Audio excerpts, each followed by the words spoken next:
হরে কৃষ্ণ। তো আমরা জানি যে ভগবানকে দেখার জন্য বা ভগবানকে অনুভব করার জন্য আমাদের তিনটা পদ্ধতি রয়েছে: প্রত্যক্ষ, অনুমান আর হচ্ছে শব্দ। তো প্রত্যক্ষ মানে কি? যা হচ্ছে আমি সরাসরি দেখছি, প্রত্যক্ষ অনুভূতির দ্বারা, মানে সরাসরি। তো আমাদেরকে এটা বিবেচনা করা উচিত যে আমরা অনেকেই বলে থাকি যে যা আমি সরাসরি দেখি বা দর্শন করব সেটাকে আমি বিশ্বাস করব। সো এই সম্পর্কে একটা কথা আছে, যা দেখি না দুই নয়নে, বিশ্বাস করি না গুরুর বচনে। অর্থাৎ আমি যেটা চোখে দেখি না সেটাকে আমি কখনো কারো কথায় বিশ্বাস করব না। এই ধরনের একটা প্রচলিত কথা আছে, কিন্তু এই কথাটা কতটা যুক্তিসঙ্গত এখন আমরা দেখব। যে যা দেখি না দুই নয়নে, বিশ্বাস করি না গুরুর বচনে। অর্থাৎ আমরা যা দেখি তাই বিশ্বাস করি, যা দেখি না শুনে আমরা বিশ্বাস করি না। কিন্তু মূলত এই কথাটা আমরা ভুল প্রমাণিত করব কিভাবে? যে অনেক সময় আমরা দেখি, যা দেখি আমরা অনেক সময় ভুল দেখি। যেমন একটা কাচের গ্লাসে, জলভর্তি কাচের গ্লাসে যদি আমি একটা কাঠি প্রবেশ করাই, তাহলে কী হবে? সেই কাঠিটিকে স্বাভাবিকভাবে বাঁকা দেখাবে। তো এখন এই কাঠিটিকে কেন বাঁকা দেখাচ্ছে? কারণ হচ্ছে আলোর প্রতিসরণের কারণে। কিন্তু আসলেই কি কাঠিটি বাঁকা?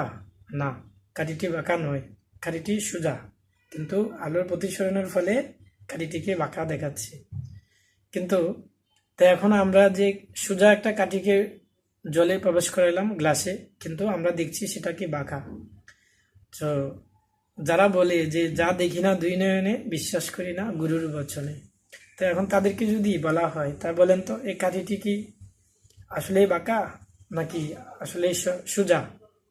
প্রকৃতপক্ষে কাঠিটি হলো সোজা, কিন্তু সে আলোর প্রতিসরণের ফলে, সে গ্লাসে প্রবেশ করানোর ফলে এটাকে বাঁকা দেখাচ্ছে। তো আমরা অনেক সময় যা দেখি ভুল দেখি। যেমন আমরা জানি যে রেল লাইন যে সমান্তরালভাবে থাকে, দুইটা পাত থাকে রেল লাইনের, দুইটা রাস্তা এমনভাবে সমান্তরাল অবস্থায় থাকে যে রেল লাইনের যে পাত, তো সেটাকে আমরা যদি বিবেচনা করি তখন আমরা বুঝতে পারবো যে সমান এবং সমান্তরাল। ফলে দূর থেকে তাকাইলে মনে হয় যে কি, যে মনে হয় দুইটা রাস্তা একসাথে মিশে গেছে অনেক দূরে গিয়ে। কিন্তু প্রকৃতপক্ষে যে এই যে দুইটা রেল লাইনের রাস্তা, আসলে কি দুইটা একসাথে মিশে গেছে? না।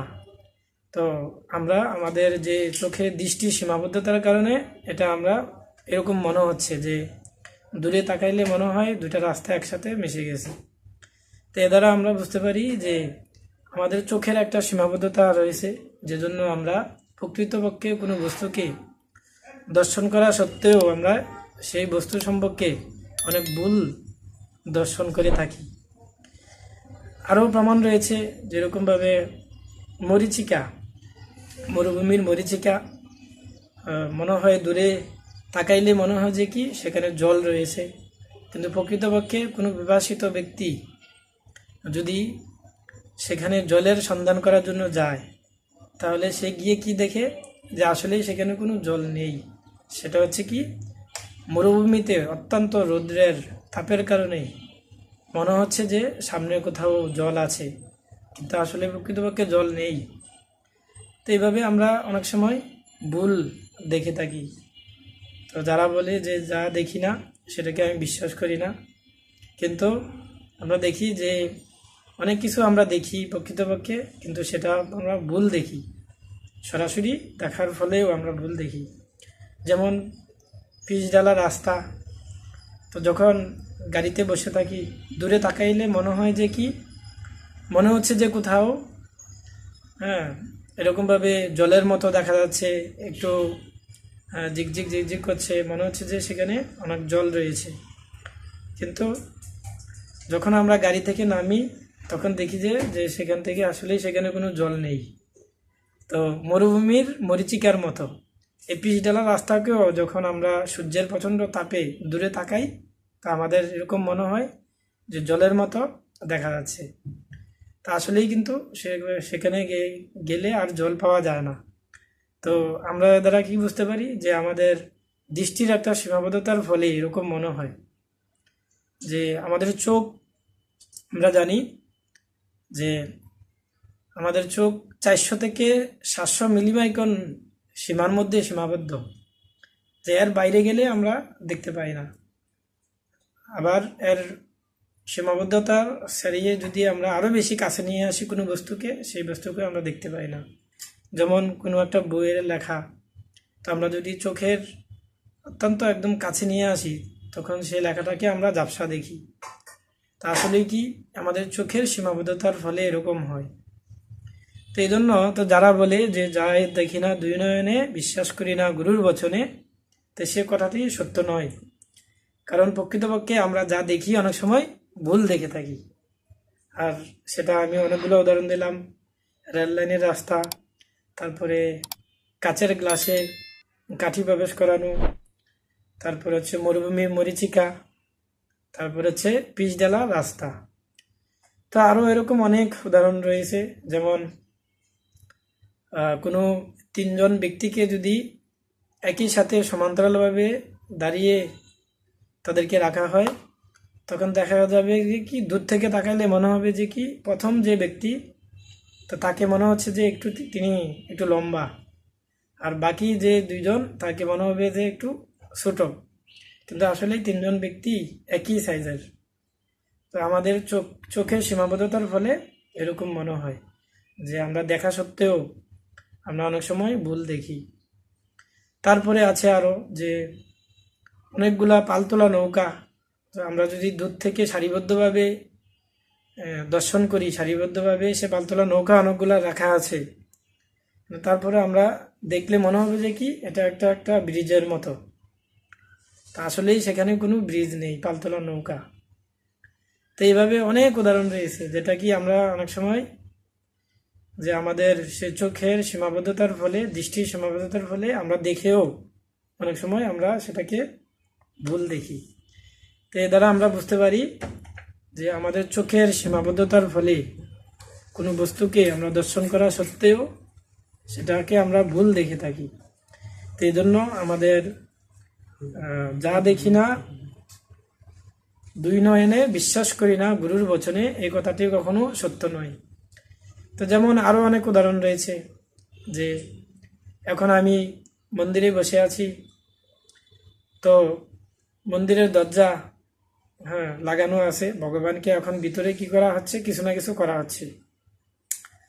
যখন আমরা বাইরের দিক দিয়ে সেটা বুঝতে পারি না, মনে করি যে হয়তো এখন মন্দির বন্ধ, ভগবান এখন রেস্টে আছে, কিন্তু আসলেই ভিতরে কিছু না কিছু করছে তারা, আমরা সেটা দেখতে পাচ্ছি না।